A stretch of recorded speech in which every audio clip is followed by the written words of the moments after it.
The roar of 1,000 cheering families was a soundproof wall around Chloe Beaumont.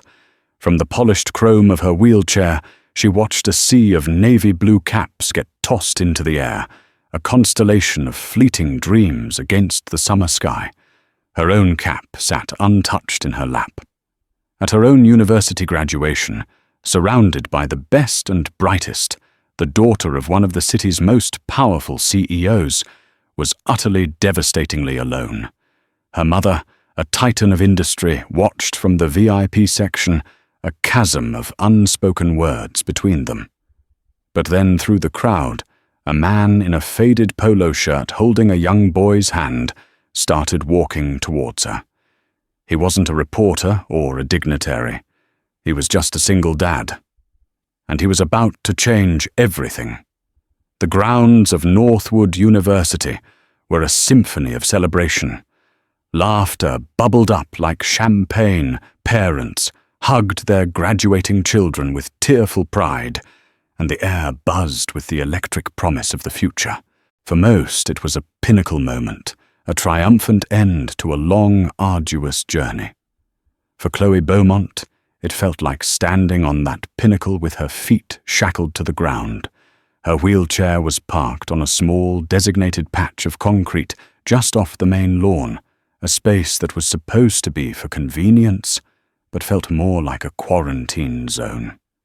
She watched her classmates, people she'd shared lectures and libraries with for 4 years, merge into joyful, impenetrable clusters. They took selfies, their arms slung around each other, their faces bright with achievement. Chloe's phone remained dark in her purse. There was no one to take a picture with. She adjusted the lightweight cashmere blanket over her legs, a familiar, futile gesture. The accident had taken more than just the use of her legs. It had stolen the casual, thoughtless ease of youth. It had built invisible walls around her that were far more confining than the physical ones. From the elevated VIP seating, her mother, Victoria Beaumont, watched her with an expression as sharp and unreadable as cut glass. Victoria was the CEO of Innovate Dynamics, a technology empire she had built from the ground up after her husband's death. She was a legend in the business world, a woman known for her ruthless efficiency and her visionary intellect.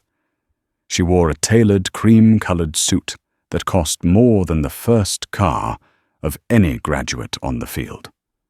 Her posture was perfect, her grief and her love locked away behind a formidable facade. Victoria's gaze was fixed on Chloe, a turbulent storm of pride, pain, and suffocating guilt swirling within her. This day was a testament to Chloe's resilience. A magna cum laude degree in art history, achieved through years of grueling physical therapy, painful surgeries, and the quiet, lonely work of studying when others were out living. Victoria had provided everything money could buy: the best doctors, a fully accessible home, a custom van, round-the-clock nursing care. She had paved a smooth road for Chloe's wheelchair, but she had forgotten how to walk alongside her. The accident that had paralyzed Chloe had also killed her father, Robert. It was Victoria who had been driving. A rainy night, a moment of distraction, arguing about a business deal, the sickening screech of tires. The memory was a ghost that lived in their sprawling, silent mansion. Victoria had thrown herself into her work building, an empire as a monument to her husband and a fortress for her daughter. But the fortress had become a prison of sorts, isolating them both. She knew how to close a billion-dollar deal, but she no longer knew how to talk to her own child about the ache in her heart. As the crowd began to thin, families heading off to celebratory lunches and dinners, Chloe's isolation became starker. Her nurse, a kind but professional woman named Helen, stood a respectful distance away, waiting for the signal to leave. Victoria was descending from the VIP section, her phone already pressed to her ear, as she dealt with some corporate fire. That's when Chloe saw them. A man and a little boy, maybe 8 or 9 years old, weaving through the remaining people. The man had kind eyes crinkled at the corners and the sturdy build of someone who worked with their hands. He wore simple jeans and a polo shirt that had seen better days. The boy, clutching a small bouquet of grocery store daisies, had a gap-toothed grin and was practically bouncing with excitement. They were clearly looking for someone. The boy, whose name was Owen, spotted Chloe first. He tugged on his dad's hand. "Dad, look. She's all alone." The man, Daniel Peterson, followed his son's gaze. He saw the expensive-looking wheelchair, the designer dress, the perfect hair. He also saw the profound loneliness in the young woman's eyes. It was a look he recognized. He had been a single father since Owen's mother left when he was 2, and he knew what it was to feel like you were on the outside, looking in. "Maybe her family is just running late," Daniel murmured, not wanting to stare. "But her hat is in her lap," Owen insisted, with the simple, irrefutable logic of a child. "Everyone else threw theirs, and she's not smiling." Before Daniel could stop him, Owen broke away and walked right up to Chloe's wheelchair. Daniel's heart did a nervous flip-flop. You didn't just approach people like that, especially not people who so clearly belonged to a different world. Owen stopped a few feet from Chloe, looking suddenly shy. "Hi," he said, holding out the slightly wilting daisies. "Congratulations. My cousin graduated today, but we can't find him. These are for you, I guess, until we do." Chloe stared at the boy, then at the flowers, completely taken aback. For a moment, she didn't know what to say. People didn't just talk to her. They talked around her to her nurse, or they offered pitying smiles and hurried away. Daniel rushed over his face, flushed with embarrassment. "Owen, I am so sorry," he said, directing his words to Chloe. He has a big heart, and not a lot of breaks. I'm so sorry to bother you." Chloe found her voice. It was a little rusty from disuse. "It's okay," she said, a genuine, hesitant smile touching her lips for the first time all day. She looked at Owen. "Thank you. They're beautiful." She reached out and took the small bouquet. Her fingers brushed against his, and the simple human contact was like a jolt of electricity. "See, Dad, she likes them," Owen said triumphantly. Just then, Victoria Beaumont arrived. Her phone call finished her CEO mask firmly in place. She saw a strange man and a child bothering her daughter, and her entire demeanor became glacial. "Is there a problem here?" she asked, her voice low and laced with steel. Daniel immediately straightened up, intimidated by the sheer force of her presence. "No, ma'am. Not at all. My son was We were just congratulating your daughter. We'll get out of your way." He put a hand on Owen's shoulder, ready to steer him away. But Chloe spoke up, her voice stronger than before. "Mum, it's fine. He was being nice." She looked down at the daisies in her hand, their humble cheerfulness a stark contrast to the perfect, scentless orchids that filled her room at home. For the first time all day, she felt a flicker of warmth, a connection, however fleeting, to the joyful chaos around her. And in that moment, 3 lives previously running on entirely separate tracks had irrevocably and unknowingly intersected. The drive back to the Beaumont estate was thick with the usual silence. The custom Mercedes-Benz glided through the city streets, its hushed interior a world away from the boisterous campus they had just left. Helen the nurse sat in the front passenger seat, while Victoria drove with focused, competent hands. In the spacious back, Chloe sat secured in her wheelchair, the small bouquet of daisies resting in her lap. Their vibrant common yellow was an anomaly in the landscape of muted grey leather and polished wood grain. Victoria glanced at her daughter in the rearview mirror. Chloe was staring out the window, but her gaze seemed distant. Victoria's mind raced, toggling between a pending merger in Singapore and the unsettling image of that man, that stranger approaching her vulnerable daughter. Her protective instincts, always on high alert, had flared violently. She saw a scruffy man, a potential threat, a grifter looking for an opportunity. She didn't see what Chloe had seen. "I've arranged a private dinner at Jean-Georges tonight to celebrate," Victoria announced, her tone more like a scheduling confirmation than a warm invitation. "Just the two of us." Chloe didn't turn from the window. "I'm tired, Mum. I'd rather just stay home." A familiar pang of frustration hit Victoria. She had moved mountains to secure a last-minute reservation at the city's most exclusive restaurant. She was trying. Wasn't she providing the best, was her way of loving? Why couldn't Chloe see that? It's your graduation, Chloe. It deserves to be celebrated properly. "This morning was the celebration," Chloe said quietly. The unspoken words hung in the air. "And you were on your phone for half of it." Victoria tightened her grip on the steering wheel. "Fine. I'll have Chef Antoine prepare something special at the house." The rest of the drive passed in silence. When they arrived at the sprawling modern mansion that felt more like a private museum than a home, the automated gates swept open to reveal meticulously manicured lawns. A small staff was waiting to assist. Helen and another aide helped Chloe out of the van and into the house. Victoria followed them in her mind, already shifting back to the Singapore deal. But as she walked past the living room, a cavernous space with minimalist furniture and a singular massive abstract painting, she saw Chloe by the floor-to-ceiling windows. She had asked Helen for a vase, a simple glass tumbler from the kitchen, not one of the priceless crystal pieces from the display cabinet. She was carefully arranging the 7 scraggly daisies. Victoria stopped in the doorway, unseen. She watched her daughter's delicate, focused movements. Chloe, who showed interest in almost nothing beyond her books, was tending to these cheap flowers as if they were rare orchids.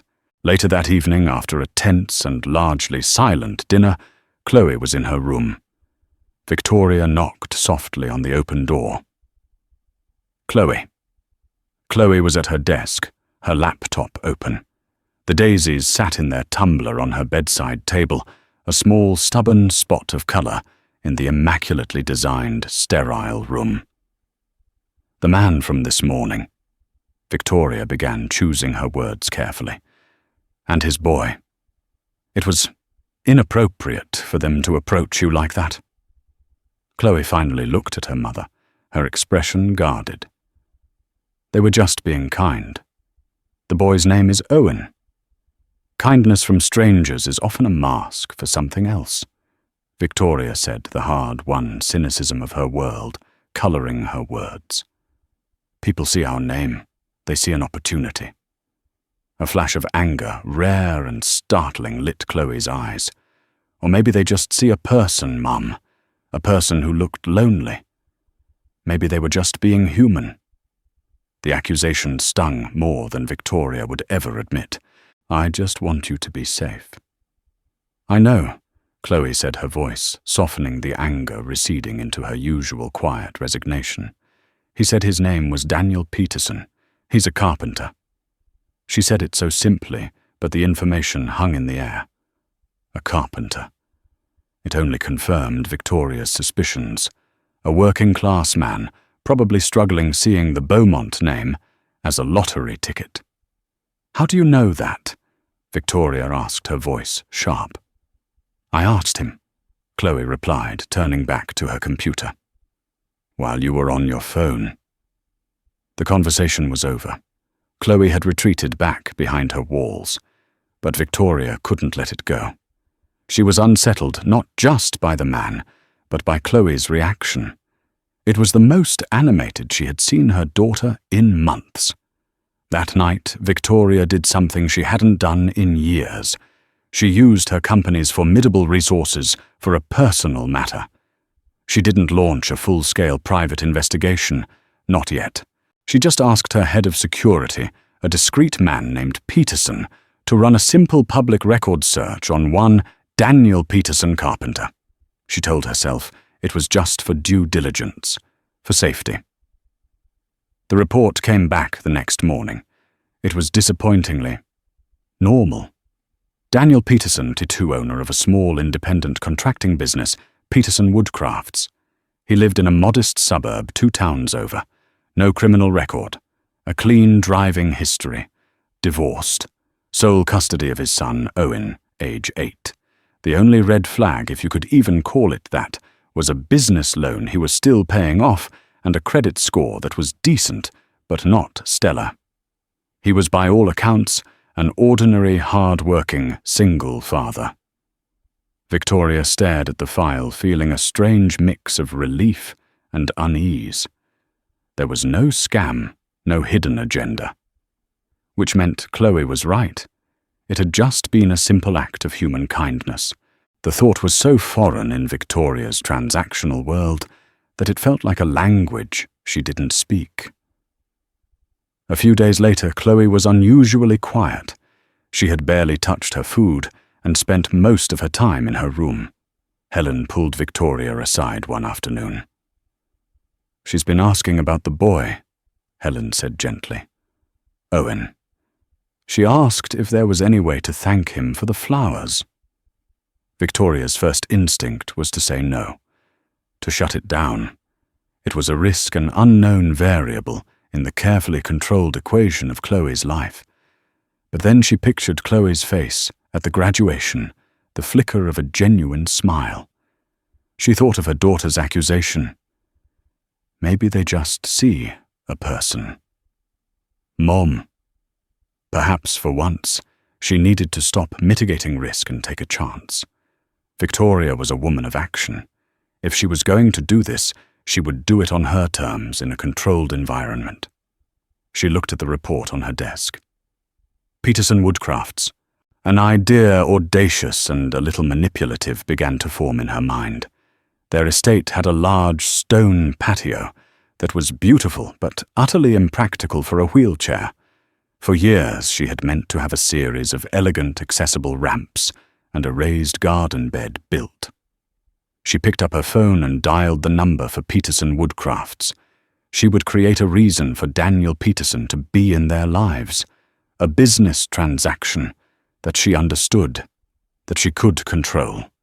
Daniel Peterson was sanding a reclaimed oak beam in his workshop when his phone buzzed. The number was unfamiliar with a prestigious city prefix. He almost let it go to voicemail, assuming it was a sales call, but something made him answer. Peterson Woodcrafts, Daniel speaking. "Mr. Peterson," a crisp, commanding voice said. "This is Victoria Beaumont." Daniel nearly dropped the phone. The name hit him like a physical blow. The CEO, the woman from the graduation. His mind immediately replayed the scene, the embarrassment, her icy glare. He was sure she was calling to threaten him with a lawsuit for harassing her daughter. "Ma'am," he stammered. "Listen, about the other day, I am so incredibly sorry. My son, I'm not calling about that." Victoria cut him off, though her tone didn't get any warmer. "I'm calling because I require your services. I understand you specialize in custom woodwork. I need a series of accessible ramps and a raised garden designed and built for my property. My personal assistant will send you the address. I'd like you to come by tomorrow at 10 to assess the project and provide a quote." Daniel was floored into silence. He looked around his dusty workshop, a chaotic but organized space filled with the scent of sawdust and varnish.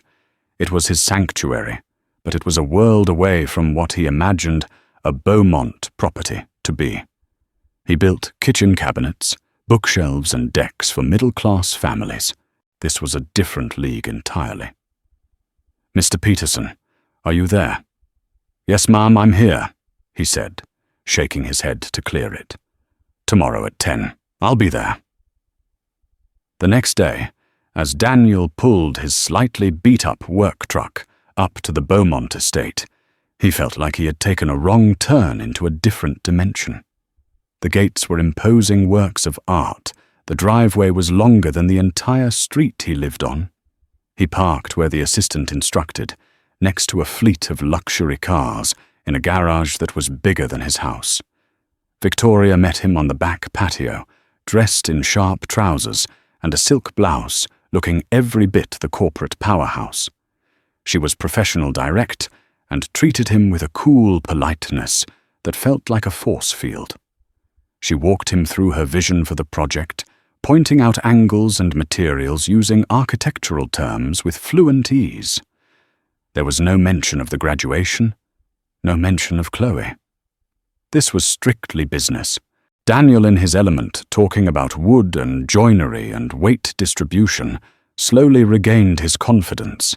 He took measurements, sketched ideas in his notepad, and spoke about the pros and cons of cedar versus composite materials. He noticed how she listened, really listened, absorbing the details, asking intelligent questions. She was formidable. As he was about to leave, a door slid open, and Chloe appeared guided by her nurse. She was wearing simple leggings and a soft sweater, and her face lit up when she saw him. "Mr. Peterson," she said, her voice soft but clear. "I'm so glad you're here. Please call me Daniel," he said, a warm, genuine smile, replacing his professional demeanor. "It's good to see you again, Chloe." Victoria watched the exchange, her expression unreadable. Chloe had some thoughts on the design for the raised garden.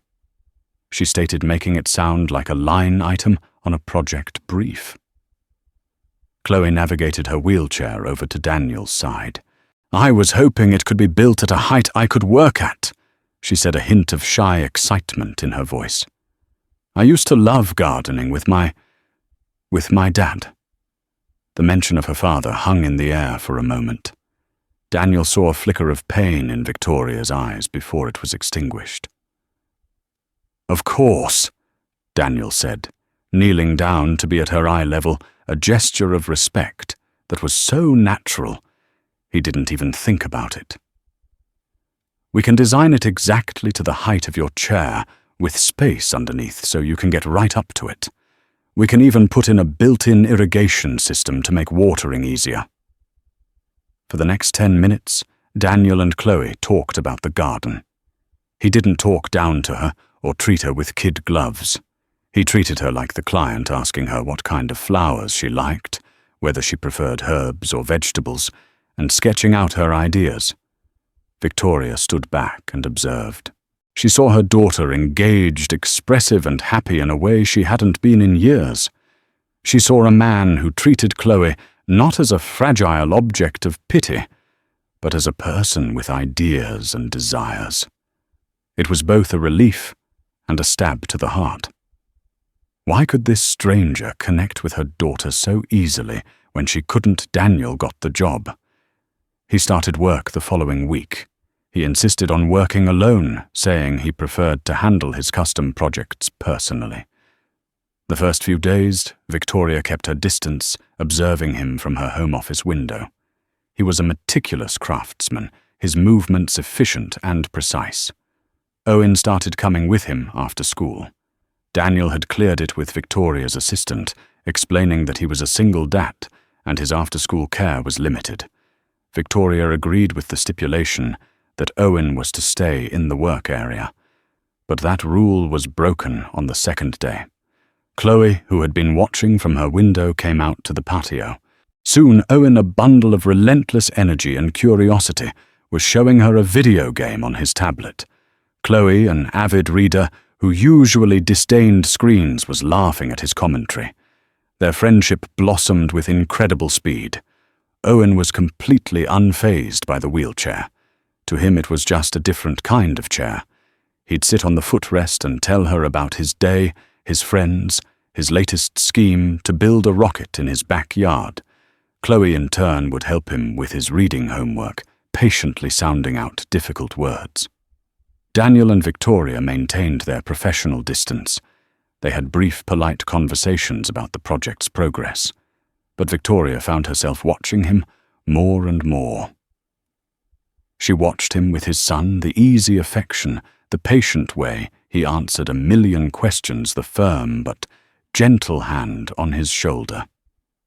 It was a language of parenting she had forgotten how to speak, if she ever knew it at all. Her parenting had become about management, logistics, and protection. His was about presence. One afternoon she walked out with 2 glasses of iced tea. Daniel was making a complex cut with a handsaw, sweat beading on his forehead. "You don't use a power saw for that?" she asked, her curiosity getting the better of her. He looked up, surprised by her presence. "Not for this kind of finish work," he said, wiping his brow. "A handsaw gives you more control. It's slower, but the result is cleaner. Some things just can't be rushed." His words resonated with her more than he could ever know. Her entire life was about speed efficiency and rushing to the next goal. She had tried to rush Chloe's healing, to rush their family's recovery from grief. Maybe some things, the most important things, couldn't be rushed. She looked over at the nearly completed ramp, its gentle slope and smooth cedar planks, a testament to his skill. Then she looked at Chloe and Owen sitting in the shade heads, bent together over a book. For the first time in a very long time, the cavernous empty space of the Beaumont estate felt a little bit like a home, and the feeling was both wonderful and terrifying.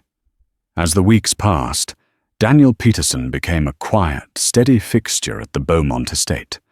The ramps were completed, their beautiful functional design seamlessly integrating with the house's modern architecture. The raised garden bed was now a sturdy, inviting structure waiting for soil and plants. Chloe had already ordered dozens of seed catalogues and spent hours planning her garden, a spark of passion Victoria hadn't seen in her since before the accident. The unlikely friendship between Chloe and Owen had become the highlight of Chloe's days. Victoria would often see them from her office window, Owen pushing Chloe's wheelchair in a race down the new ramp, their laughter echoing across the manicured lawn.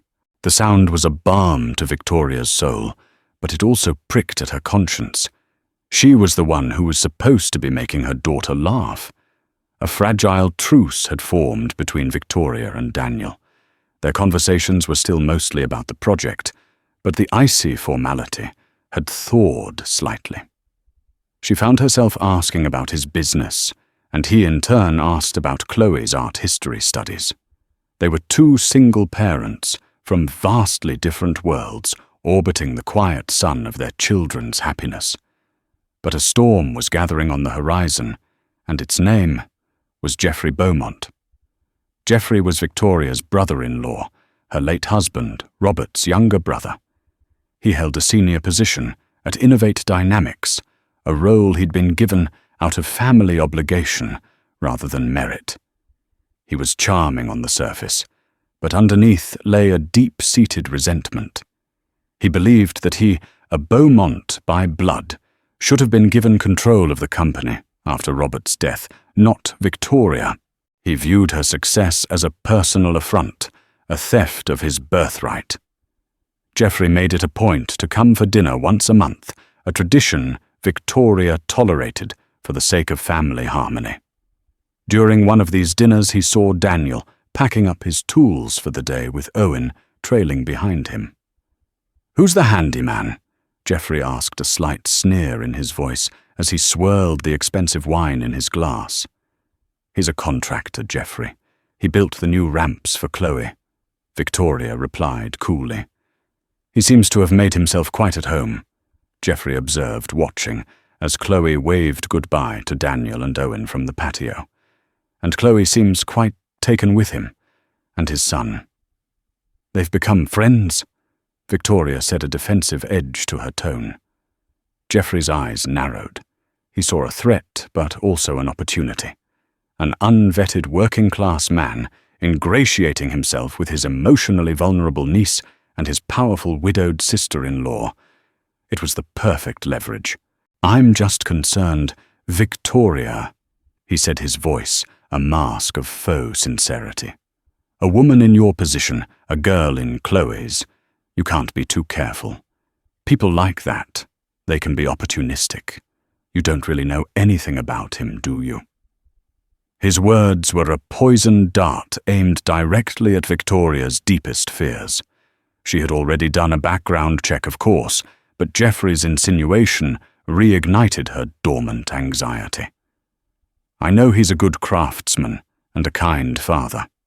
She said more to convince herself than him. Of course, Geoffrey said smoothly, backing off. I'm sure you've been thorough. I just worry. But the seed of doubt had been planted. Over the next week, Geoffrey began his insidious campaign. He used his own resources, far shadier and more invasive than Victoria's professional security team, to dig into Daniel's life. He wasn't looking for the truth. He was looking for anything that could be twisted into a weapon. And he found it. Years ago, Daniel had tried to expand his business. He'd partnered with a friend, taken out a significant loan, and opened a second workshop. The partner turned out to be a crook, embezzling funds and leaving Daniel with a mountain of debt and a failed business. Daniel had spent the next 5 years working tirelessly, paying back every cent, and slowly rebuilding his reputation on his own. It was a story of resilience and integrity. But in Geoffrey's hands, it became a story of failure, incompetence, and financial desperation. He compiled a dossier, carefully omitting the parts about the fraudulent partner and Daniel's diligent repayment of the debt. What was left was a picture of a man whose business had collapsed, who was deep in debt, and who was likely looking for a wealthy savior. He chose his moment carefully. He found Victoria in her office, late one evening, poring over quarterly reports. He placed a sleek black folder on her desk. "Victoria," he said, his voice grave. "I told you I was worried. I did some digging on our Mr. Peterson. I think you need to see this." Victoria's blood ran cold. She opened the folder.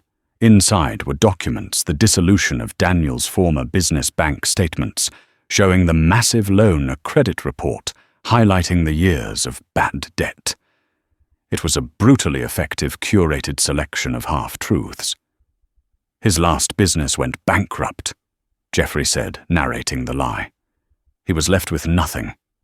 He's been struggling ever since. And then he just happens to show up at Chloe's graduation. Convenient, don't you think?" Every fear Victoria had ever harbored came rushing to the surface. The fear of being taken advantage of her wealth, being a target, of someone trying to use her daughter to get to her. She remembered Daniel's slightly worn clothes, his old truck, his initial nervousness. It all clicked into a terrifying false narrative. "He's been playing you, Victoria." Geoffrey pressed, seeing the doubt in her eyes.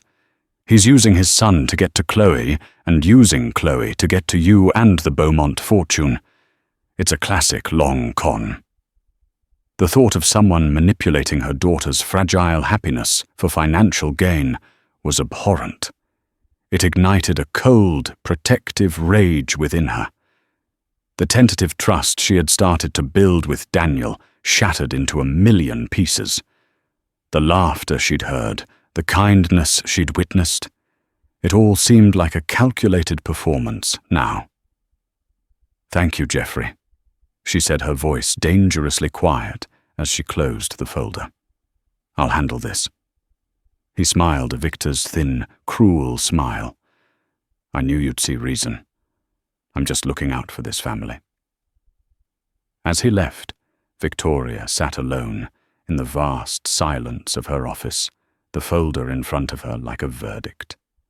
The warmth that had begun to seep into her home felt like a trick, a deception. And she, Victoria Beaumont, the CEO who could spot a flaw in a business plan from a mile away, had fallen for it. She would not let it continue for one more day. She would protect her daughter, no matter who she had to hurt in the process.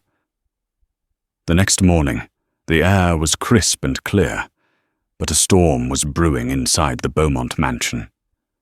Victoria had barely slept, Geoffrey's twisted words replaying in her mind, morphing Daniel's kindness into a sinister charade. She saw every smile, every polite conversation, every moment of connection through the distorted lens of deceit. Daniel arrived at his usual time, whistling softly as he unloaded a flat of young lavender plants for the new garden. Owen was at school, and Chloe was waiting on the patio, a book of garden designs in her lap. The scene which would have warmed Victoria's heart just 2 days ago now looked staged and predatory. Victoria walked onto the patio, her posture rigid, her face an emotionless mask. She was holding a check. "Chloe, would you mind going inside for a moment? I need to speak with Mr. Peterson privately," she said. Her tone was flat, leaving no room for argument. Chloe looked from her mother's stony expression to Daniel's quizzical one. A knot of anxiety tightened in her stomach. "Is everything okay?" "Go inside, Chloe," Victoria repeated, her voice a little sharper. Reluctantly, Chloe guided her wheelchair back into the house, casting a worried glance over her shoulder. Once she was gone, Victoria faced Daniel.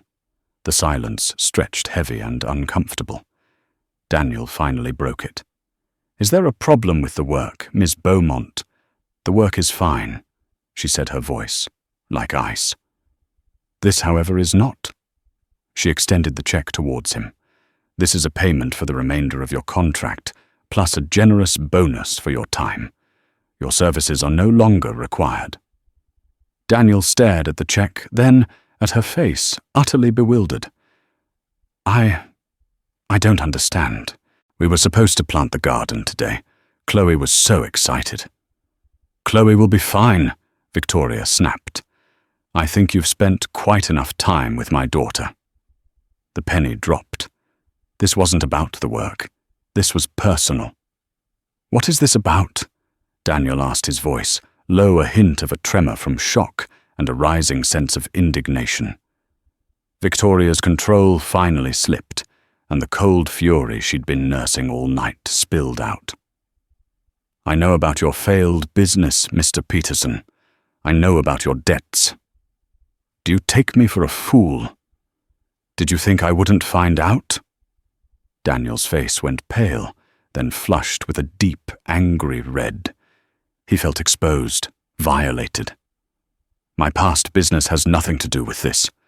I paid back every cent of that debt. It took me years, but I did it." "How noble!" Victoria sneered, her words dripping with sarcasm. "But it must be so much easier to find a wealthy widow to solve your financial problems for you. Was that the plan? Send your sweet little boy over at the graduation to soften us up. Use my lonely, vulnerable daughter as a stepping stone to the family fortune." Each word was a physical blow. Daniel felt the air leave his lungs.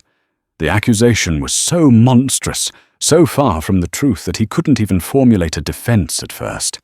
He looked at this powerful, beautiful, and profoundly broken woman and saw nothing but fear and prejudice. "You think—" He started, his voice thick with disbelief and hurt. "You think that's what this was? My son saw a girl who looked sad and wanted to give her his flowers. That's it. That's all it ever was." "Oh, please spare me the fairy tale," Victoria shot back. "I live in the real world, where men like you look for opportunities, not friendships." That was the final straw. Daniel's shock hardened into a cold, quiet dignity. He looked at the check still in her hand, as if it were something vile.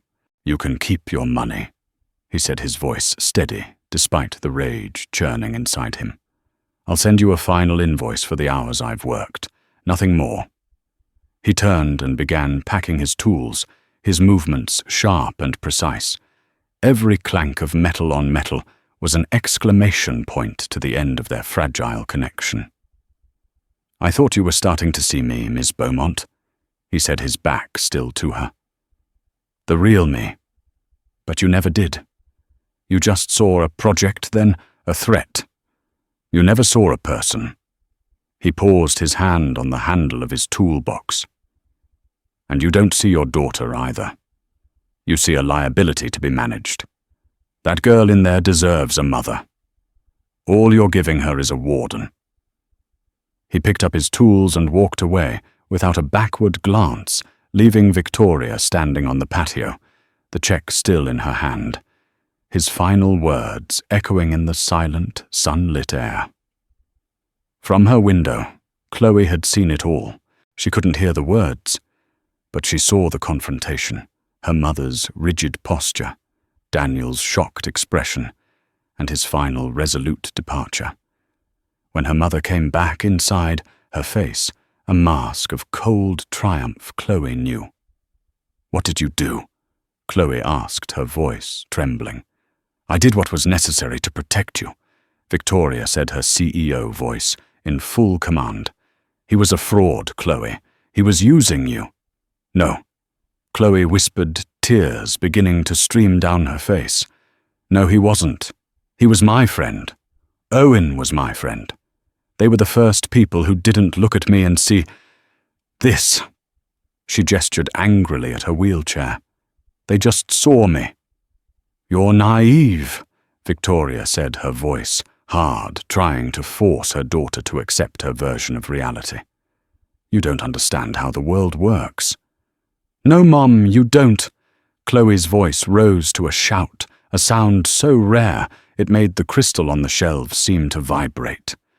"You live in a world of threats and balance sheets. You don't live in the human world anymore." "Daniel was kind. Owen made me laugh. And you drove them away because you can't stand to see anyone get close to me. You can't stand to see me happy unless you're the one controlling it."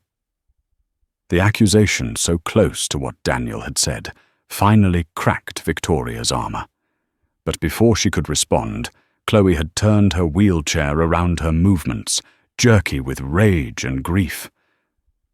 "Leave me alone," she sobbed, wheeling herself into her room and slamming the door shut with a resounding crack that echoed through the enormous empty house. Victoria stood alone in the living room, surrounded by priceless art and designer furniture. The silence that descended was no longer peaceful. It was accusatory. It was the sound of failure. She had won the battle she had manufactured in her own mind, but in doing so, she had just declared a devastating war on her own daughter's heart. The days that followed the confrontation were the most suffocating Victoria had ever experienced.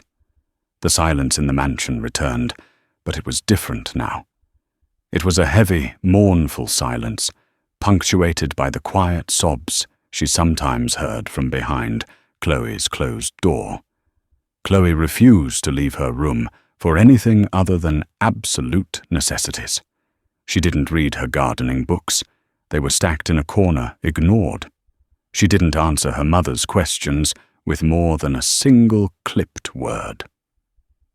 She ate little, her meals often returning to the kitchen untouched. The light that Daniel and Owen had ignited in her had been extinguished, and in its place was a profound, despairing darkness that frightened Victoria more than any corporate threat. Victoria tried to justify her actions. She had been protecting her daughter. It was what any parent would do. She reread the file Jeffrey had given her, searching for confirmation that she had done the right thing. But now, without the heat of her anger, the curated half-truths seemed flimsy. The narrative felt forced. Her resolve began to crumble when Helen the nurse approached her. One evening, her professional demeanor strained with concern. "Miss Beaumont," she began hesitantly. "I know it's not my place, but Chloe, she isn't getting better. She's despondent. She told me yesterday that she finally understood what it felt like to be a prisoner. Not because of her chair, but because of this house." The word prisoner struck Victoria like a physical blow. It was the echo of Daniel's parting shot. All you're giving her is a warden. Was that what she had become? That night, unable to sleep, Victoria walked past Chloe's room and saw the light on under the door. She heard a tiny muffled sound and pressed her ear against the cool wood. Chloe was talking to someone. Victoria's heart seized. Was she on the phone with him? But as she listened, she realized Chloe was looking at a picture on her tablet, a photo Owen had shown her of his dog, a scruffy terrier named Buster. She was whispering to the picture. "I hope your dad is okay, Owen. I hope you're okay. I miss you." The raw, innocent grief in her daughter's voice shattered the last of Victoria's defenses. She had not protected her daughter. She had wounded her more deeply than anyone else ever could. The problem wasn't Daniel Peterson. The problem was her, and the information she had acted on had come from Jeffrey. A new cold suspicion began to form in Victoria's mind. Jeffrey had always been resentful. He had always played games of manipulation in the corporate world. What if this was just another one of his games? The next morning, Victoria Beaumont, the CEO, resurfaced with a vengeance. But this time, her target wasn't a competitor. It was her own family. She didn't call Jeffrey. Instead, she called Mark Peterson, her long-serving and incredibly discreet head of security. He was an ex-intelligence officer who could find a needle in a digital haystack. "Mark," she said, her voice devoid of emotion, "I need you to do a full deep-dive investigation into Daniel Peterson. Everything. Business records, personal life, the works. I want the complete picture, not just a summary. And while you're at it," she added, her voice dropping, "I want you to run a covert forensic audit on my brother-in-law, Jeffrey Beaumont. Check his company emails, his financial transfers, his phone records. I want to know everything he's been doing for the past 6 months.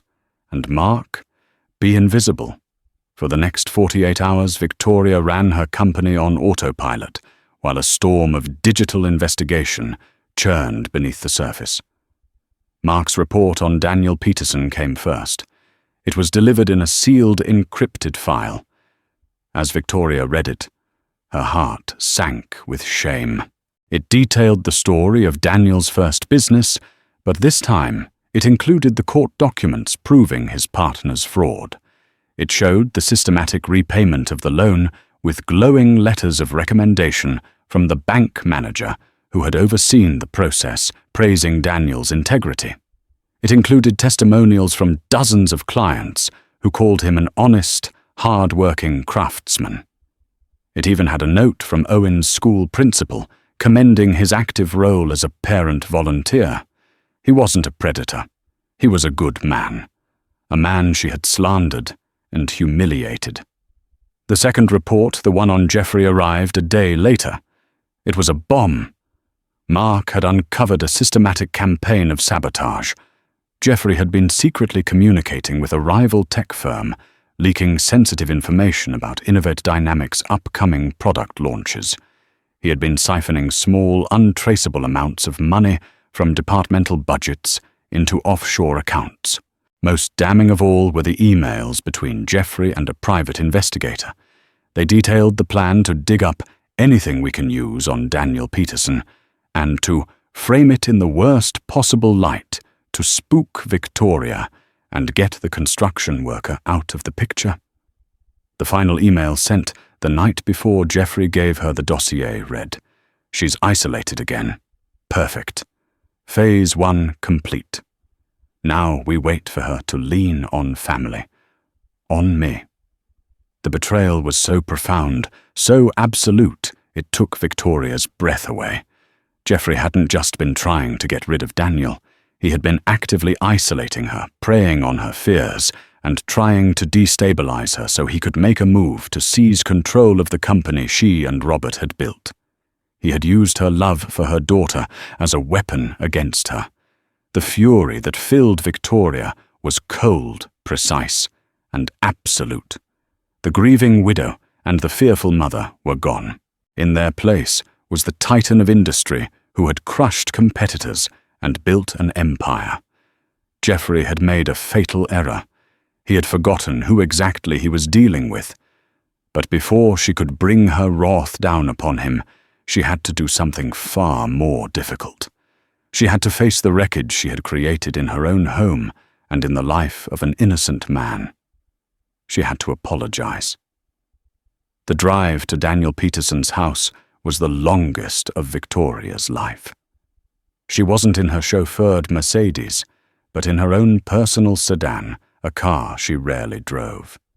She needed the control, the focus. She had the address memorized. It was a small blue bungalow on a quiet, tree-lined street, a world away from her gated estate.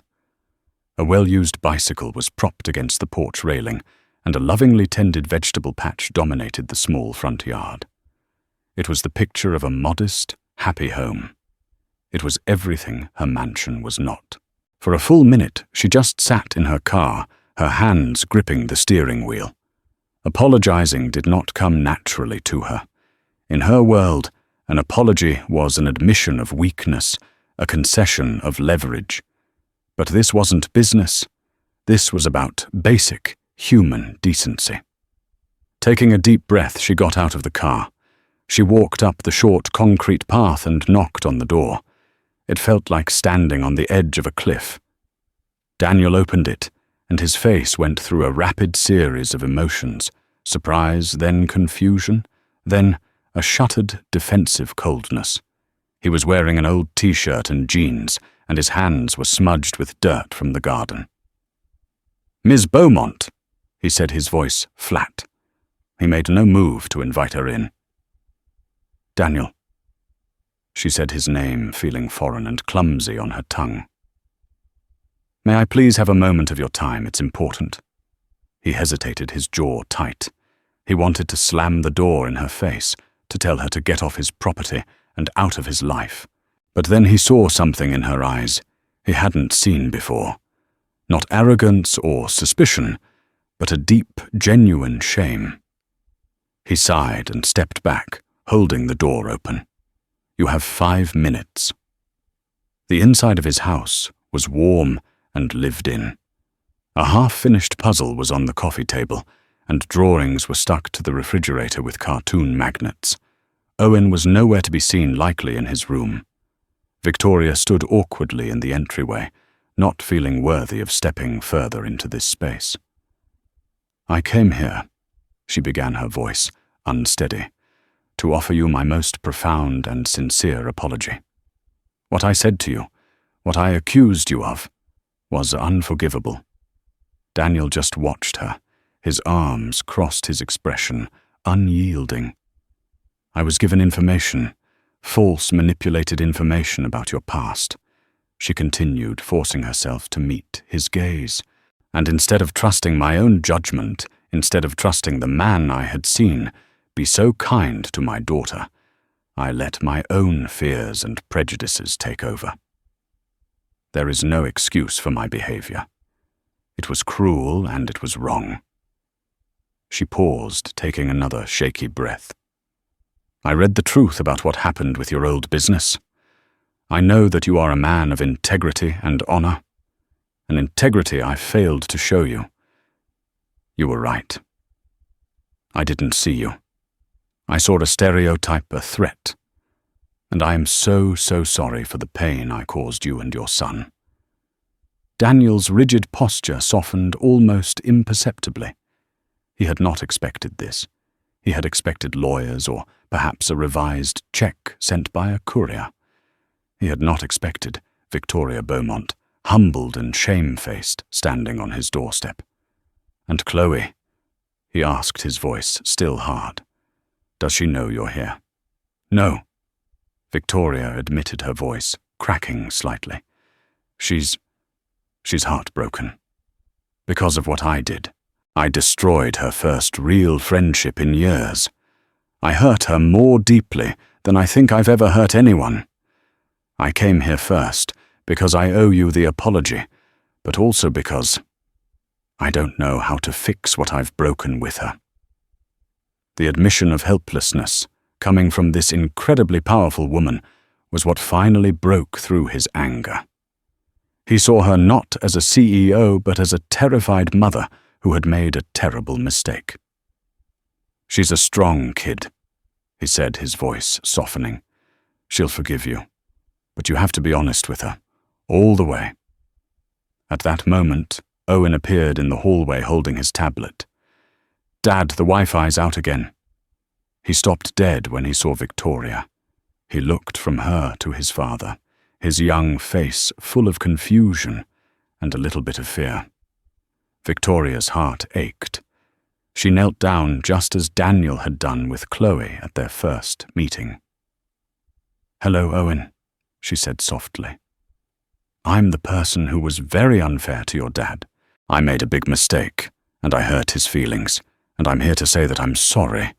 I miss seeing you at my house, and Chloe misses you very much."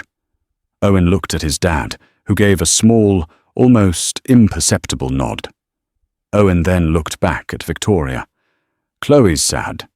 "Yes," Victoria said, a tear finally escaping and tracing a path down her cheek. "Very sad. Because of me."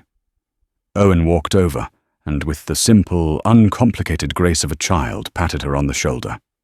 "It's okay," he said. "My dad says everyone makes mistakes." The simple act of forgiveness from this little boy was more than Victoria could bear. She finally let out a choked sob, years of pent-up grief and fear and loneliness pouring out of her. The next day, Victoria dealt with Jeffrey. There was no dramatic confrontation. She called an emergency board meeting. When Jeffrey walked in, confident and smiling, he found Victoria at the head of the table, flanked by the company's legal counsel. In front of every board member was a folder containing the irrefutable proof of his corporate espionage and financial crimes. He was fired, stripped of his severance, and informed that Innovate Dynamics would be pursuing full criminal charges. He was escorted from the building by security, his empire of resentment and deceit crumbling to dust. But that was the easy part. The hard part was waiting at home.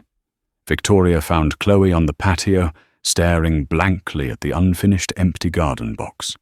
Victoria sat down, not in a chair opposite her, but on the ground next to her wheelchair. And for the first time since the accident, she told Chloe everything. Not just about Jeffrey's lies and her apology to Daniel, but about the accident. About the guilt she carried every single day. About how her fear of failing as a protector had turned her into a warden. She wept not as a CEO, but as a mother who had lost her way. Chloe listened silently, tears rolling down her own cheeks. When Victoria was finished, her story told her soul laid bare. Chloe reached out and placed her hand on her mother's. "I miss Dad too," Chloe whispered. It wasn't absolution, but it was a beginning. It was the first plank in a new foundation. A week later, a familiar, slightly beat-up truck pulled up the long driveway. Daniel and Owen got out, carrying 2 large flats of strawberry plants and a bag of potting soil. Chloe was waiting for them on the patio, a true, radiant smile on her face. Victoria watched from a distance, giving them their space. She watched as Daniel showed Chloe how to place the young plants in the soil, his large, capable hands guiding her smaller ones. She watched Owen chatter away, making Chloe laugh, a real unburdened laugh. Later, Victoria brought out lemonade and sat with them. It wasn't perfect, and it wasn't a fairy tale. The damage had left scars. But as she sat there in the warm afternoon sun, listening to the easy conversation and the sound of her daughter's happiness, she knew this was the start of building something real. Not with steel and glass, but with honesty, forgiveness, and the simple, priceless gift of a second chance. Victoria Beaumont learned that the highest walls are not the ones that protect our estates, but the ones we build around our own hearts. And sometimes it takes the simple kindness of a stranger, a man with nothing to offer but his time and his heart, to show us the door. This wasn't a story about a billionaire finding love. It was a story about a mother finding her daughter again, and two families finding a connection that no amount of money could ever buy. It's a powerful reminder that the most valuable assets we will ever have are the relationships we build, the forgiveness we grant, and the courage it takes to admit when we are wrong. What did you think of Victoria's journey? Have you ever misjudged someone based on a first impression, only to realize you were completely wrong? Share your thoughts and your own stories in the comments below. If this story touched your heart and reminded you of the power of human connection, please give this video a like, share it with someone who might need to hear it, and don't forget to subscribe for more real-life stories that move and inspire. Thank you for listening.